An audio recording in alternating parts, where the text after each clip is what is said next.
Welcome, everybody. Thanks, Nicole.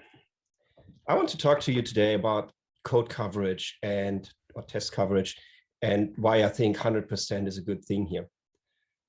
The more experienced folks about you in the audience may now think, oh, that's scary, that doesn't work, that has so many problems and it's not worth it and so on. But please hold out, bear with me. This is not coming from a Dilbert book. There's no pointy hairs in the background, no pointy hat bosses in particular. Let's just say I found it useful and maybe you can get something out of it too.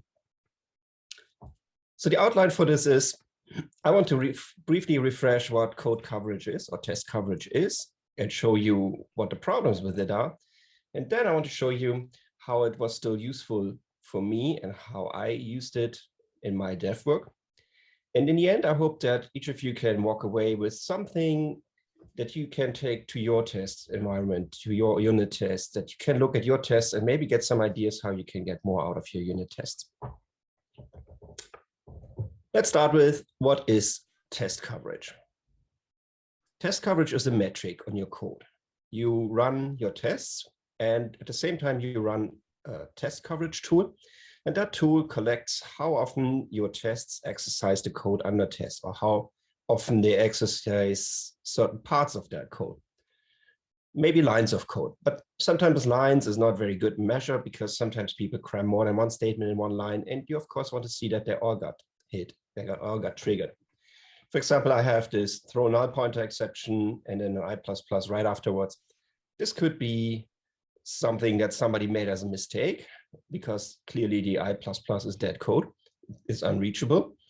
Or it could be that somebody didn't put curly braces around their if statement, whatever it is. Either way, a good IDE will tell you that this is dead code and a good linter will tell you as well. But sometimes it could be a little bit more complicated. Say the throwing is in the depth of a function and then most IDEs don't check that anymore and most linters don't either. If you happen to have a linter that will catch that too, please let me know because that would be awesome. Sometimes the code coverage tool will also collect the branch coverage. So for every case statement, every switch, every if, it will check that all of these different cases are actually covered by your test. So it will go through and see that you don't forget to have one covered.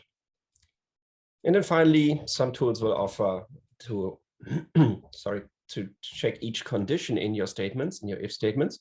For example, if you have a complicated condition with A and B and C, it will give you kind of a matrix saying, okay, your tests passed true for A and B, but maybe not for C, or passed every value that's possible for all of the inputs. Clearly, you only get that for Booleans, not for numbers, for example. Okay, so that sounds pretty good, right? If you have a lot of test coverage, maybe 100% test coverage, meaning every single statement, every single line, every single condition and branch in your code gets actually used by your tests, that should give you a lot of confidence that your code is doing the right thing, right? It should give you a high confidence to say, yeah, I have all these tests, they all pass, and they hit every line in my code. Nothing is untested. Okay, let's see. Here's a Java function. Boolean can legally buy beer in the US. And this should just return if you're old enough to buy a beer. But somebody made a typo there. Clearly, the drinking age in the US is not 12, it's 21. But you can have lots of unit tests and you can have 100% code coverage and you will not catch this unless you explicitly check for the right ages. But if you have a test that checks with 0 or 6, and then the next one is 25, you will never catch that. And even if you change the digits, you flip them around to say 21 instead of 12, this is still a defect in the code because it should say greater or equals than 21 because, yeah, you need to be over 21. But really what that means is you need to be 21 or older. It's not that you have to be 22. Okay, but again, you can have 100% test coverage and not catch this. Error conditions can also slip through. For example, I have a silly function that just divides one number by the other. And you can have a lot of tests and you can pass in a lot of numbers. And until you pass 0 for the B variable, the B parameter, everything will look fine. And once it gets null, 0 for B, it crashes because you cannot divide by 0, right? That's not defined in mathematics, which actually, I think in COBOL, you can do this and it will not crash your program because COBOL somehow ignores that and the result is undefined or something else. And it's a bit weird, but it will not crash your program. I usually don't program in COBOL because it doesn't crash my program, but it crashes my brain. And I think COBOL is the dinosaur that should be out of the way here. But anyway, if you have another programming language, it will crash. And again, you can have 100% test coverage and you may not catch this one. Similar with the next function. What could go wrong if you pass an object to this function method and then it calls toString on the passed object? That's fine because this is Java and every function, every class has the toString method, so it's safe to call that. The compiler is happy. You can pass a lot of objects and they will all behave fine until you pass null. And then you have the problem that it crashes because you cannot call something on null. And you have a defect here. And again, you can have this beautiful defect and still have 100% test coverage.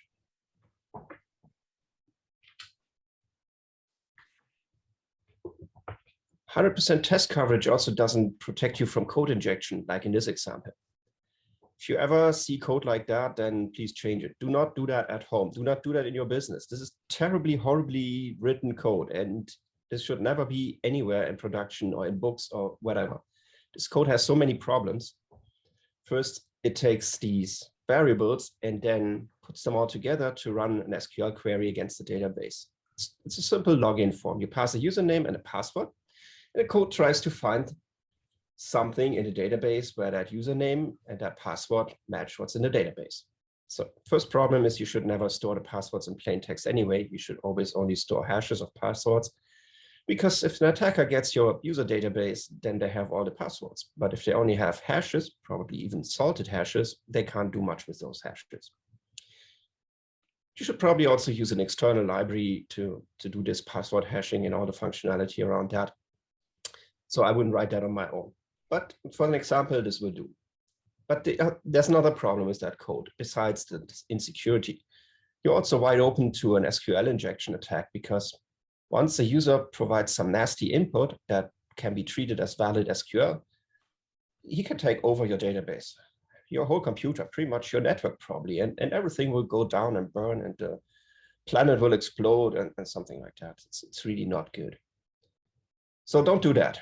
But again, to come back to the test coverage, you can have 100% test coverage with beautiful tests, one that tests that the user can log in, one that where the username is wrong, one where the password is wrong, one where something else is wrong, and you will get the right results. The code does what it's supposed to do. And even with 100% test coverage, you will not know anything about the SQL injection that's lurking in here.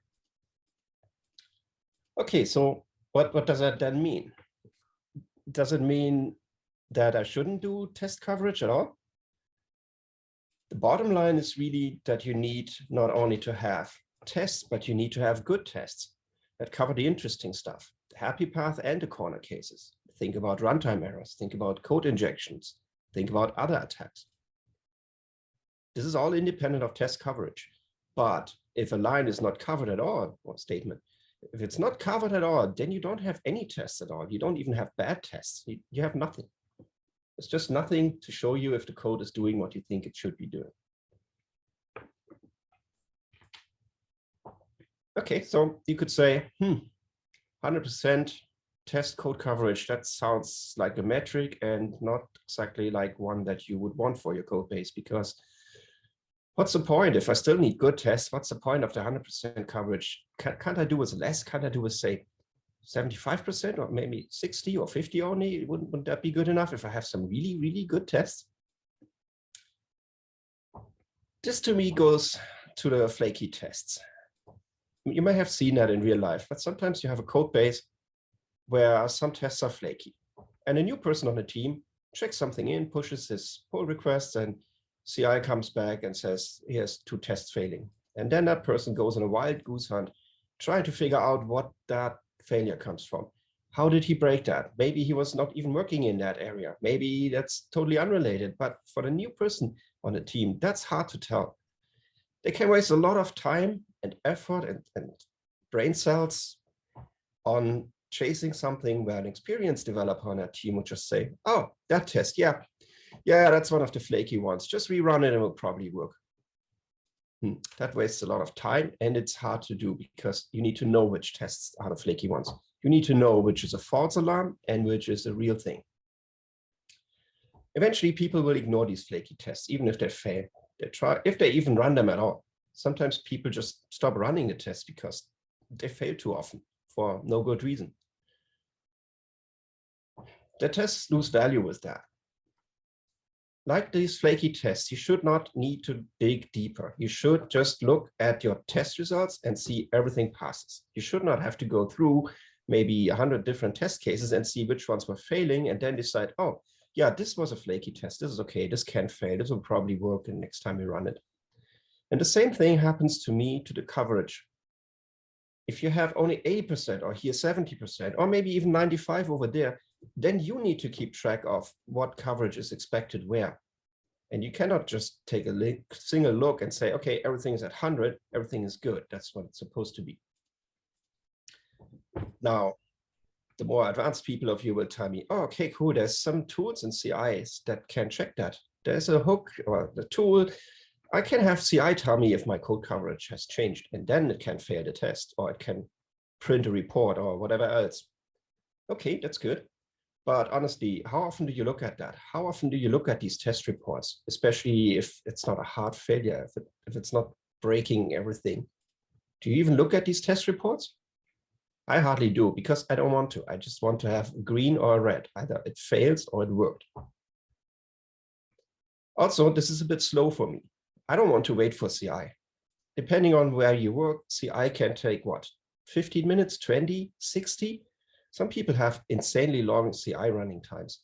And I don't want to wait that long. I don't want to get that feedback in an hour when I've already context switched and I'm working on something else. I want to get that feedback much faster. And again, my solution to this is to say, I have 100% test coverage. And when I run the test coverage collection locally on my development machine, I will immediately see if it has changed because it's 100. And if it's not 100 anymore, something has broken something. Obviously, this also is very subjective and it depends on what you do and how your code base is set up.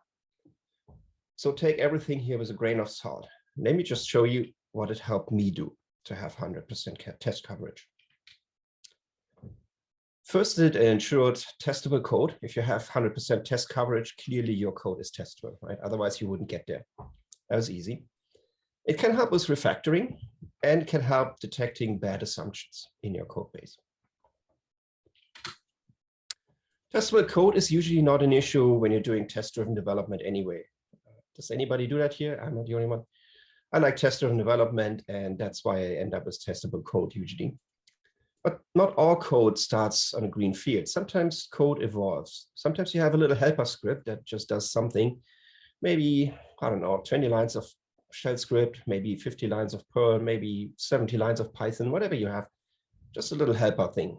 And it evolves. You add new features and, oh, it would be great if it could do this thing as well. So you add that too. And maybe you get to the point where you sit there with a 2,500 lines Perl script, Python script, or even worse, shell script. And then you're stuck and you have a hard time with it because the longer code goes without testing, the craftier it will be. That means code just reaches out to do whatever it has to do because it's a script after all, right? So if you need access to the file system, you just get whatever file you want. If you want a network connection, you just use a network connection. There's no good way to get your mocks and your dummies in. And because of that, you're sitting there now with a code base of 2,500 lines and you need to refactor it to get your tests in. But you cannot really refactor it because you don't have any unit tests that will tell you if your refactoring breaks something by accident. This is a really bad situation and it sneaks up easily on you because as long as you understand the script, everything is fine. But if you inherit such a script, everything is off. For refactoring, when you do a refactoring, You just change how the code is structured internally, but it should not change any behavior. And that is also true for test coverage. Coverage should not change when you refactor your code. Many simple refactorings you don't even think about. Your IDE does them for you, like renaming something, that's easy enough. Sometimes moving code around is easy enough. But there are bigger refactorings where you have to change a caller maybe, and after you moved code and this and that. And then it's nice to see that test coverage does not change, because if it did change, that means now there's some code that was not tested that behaved differently before. And that's certainly something you should probably look at. Test code coverage can also show you dead code. Most IDEs can that to a certain extent. And again, if you have a better IDE, let me know. Then let me know. The tricky part is that I had in one of my code bases was that a caller already checked something that the callee checked something that the caller had already checked. So I had two functions. Do X, takes a string, checks something, and then calls another function, passes that same argument that it got, and the other function checks something again. And the test coverage tool told me, hey, here in really do X, this if statement is not covered at all. And I was confused because I was sure I had a test for this. I looked at my test suite, I reran it, sure, passes. I changed the test to fail to make sure it actually runs. It did run and it failed when I changed it and went back to green when I returned it to its original state. But still, the code coverage tool was telling me this is not covered. So I looked and finally found that the caller already checked this. So I could remove the stuff in really do X, the redundant code. And bonus points is, like in this example, the checks are different. The one method checks it for 20 and the other checks it for 10. Isn't that beautiful? And then you have a real ugly thing where you need to find out what that is for and which code is right.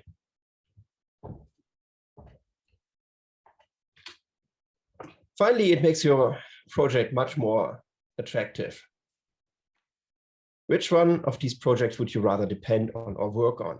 The one with 34% coverage or the one with 99% coverage? Which one gives you higher confidence that the code does what it's supposed to do and that you can make changes and that it's really maintainable code in case you need to fix it yourself?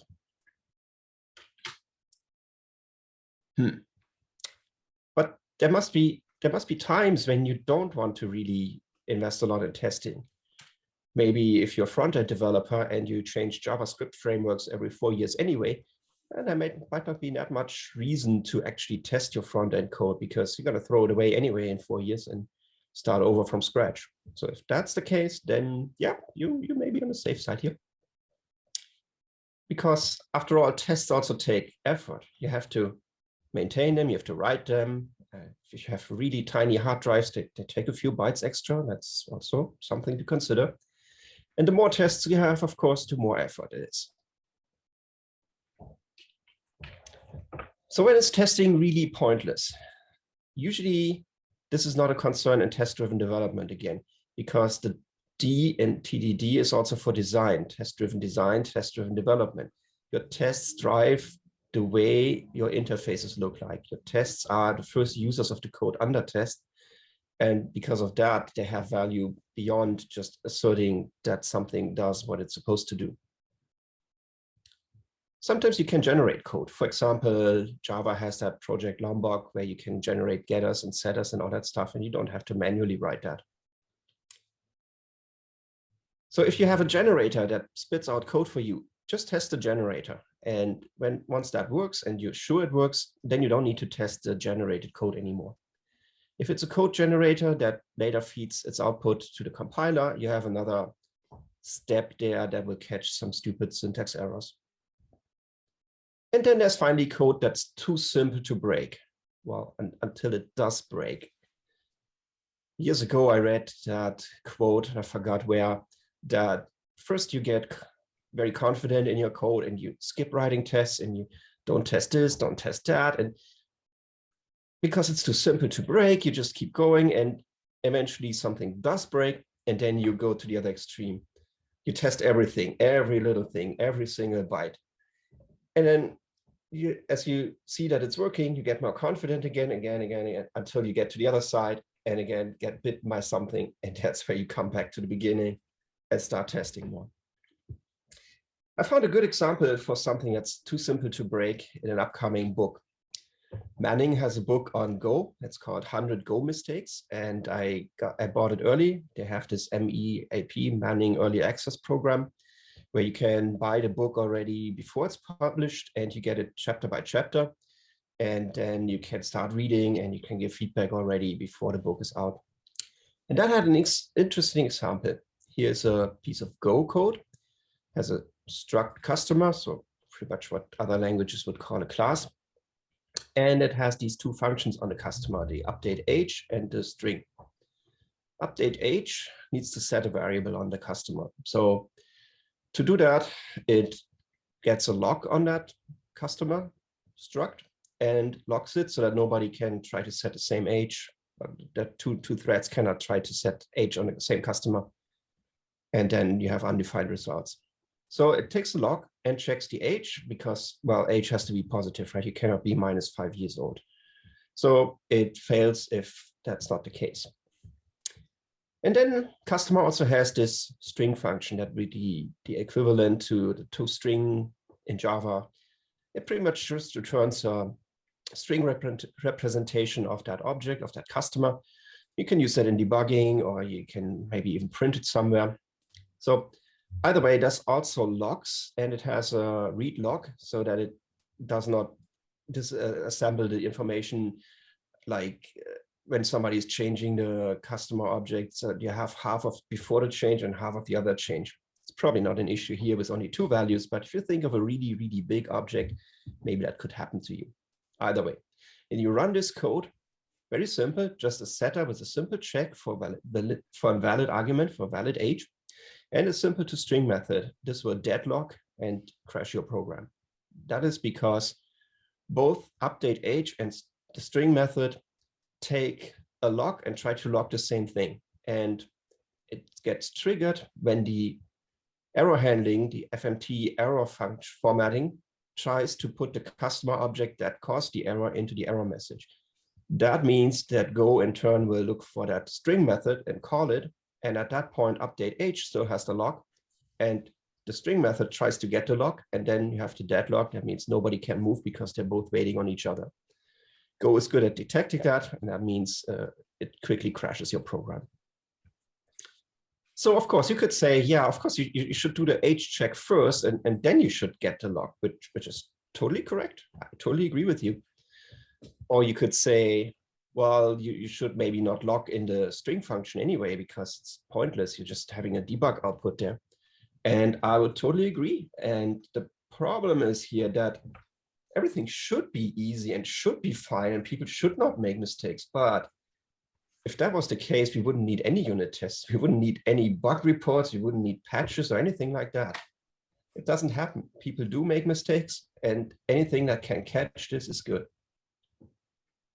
So if you think something is too simple to be tested, think again, especially when it comes to locking or when there's any other interaction with other code. Because maybe this started easy without locking and it was too simple to test, but eventually it got beyond that stage and now it is a bug.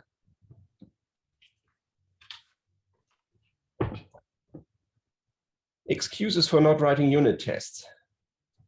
I think I gave you a few because the code base with 100% is hard, and sometimes people don't want to write tests. And again, this depends on your application, even if it's not a snowflake. It depends on your setup, your application, your everything. I found it helpful with the 100% test coverage that I got for my modules. And the big question here is really not if you can copy this and just say, okay, I want to get 100% as well, and it magically happens, or you put in a lot of effort and it happens. The question is really what it means when you don't have 100% test coverage. Each time you see code that is not covered, that should make you think, why was that code not tested? Is it really too simple to break? Is it because there was a time crunch? Is it because it was unmaintainable, untestable? Is it because the person who wrote the code just didn't feel like testing it? And then eventually, should it be tested? Is it really too simple to break? Or is it something that should actually get tests? If you agree, maybe you agree with your pair, if you're pair programming, if you say, okay, this is really something that doesn't need a test. For example, you could have a function that reads a file, and in your tests, you always mock the file system. So the actual file reading code never gets hit by your test. Then you can mark it as untestable code. For Perl, it's, for example, with a comment that says uncoverable statement or uncoverable branch or uncoverable condition, so and so. And you can tell the code inspection tool, the test coverage tool, that this is supposed to not go tested. And that way you get to your 100%, even if technically speaking, you're not testing 100% of the lines, statements, whatever. But you can tell the tool, okay, this is supposed to go untested. Of course, you can overuse that and just put uncoverable statement after each of your statements, and then you have 100% test coverage on paper. But that's not the point, right? Again, think if it should go tested, get tested, or think if it should go without tests. That's the real point about code coverage metrics. And then I liked code coverage again until Travis CI and Coveralls ganged up on me. I pushed a change and I got this in the browser. Some checks were not successful. Did I break something? What did I break? Oh, coverage decreased by 0.006%. It's now only 99.093. Okay. And that's why I hated code coverage again. But then I found, hey, this is configurable. You can tell Coveralls there's a threshold. Don't bother me with this if the coverage has changed by less than 1% or something like that. Whatever works for you. And then I like code coverage again. So the bottom line is, it depends. Write lots of good tests and use the metrics to help you. If the code coverage tells you you have less than 100%, then look at the spots where it's less than 100%. See if it is worth adding more tests. Again, you can get some benefits out of that, like seeing if a refactoring made a change it shouldn't do. But it's a lot of work sometimes, and depending on your code base, it may or may not be feasible. Here are the references, just in case you need to make your own O'Reilly book covers. The link again for the Manning book, if you're interested in Go. It's an advanced book, but it's really good. I liked it.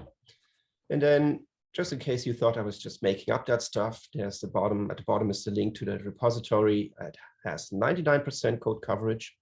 Many modules have 100%, and the module that stands out with its 40-something% coverage is really the module I need to work on next, because it kind of works, but it needs to change.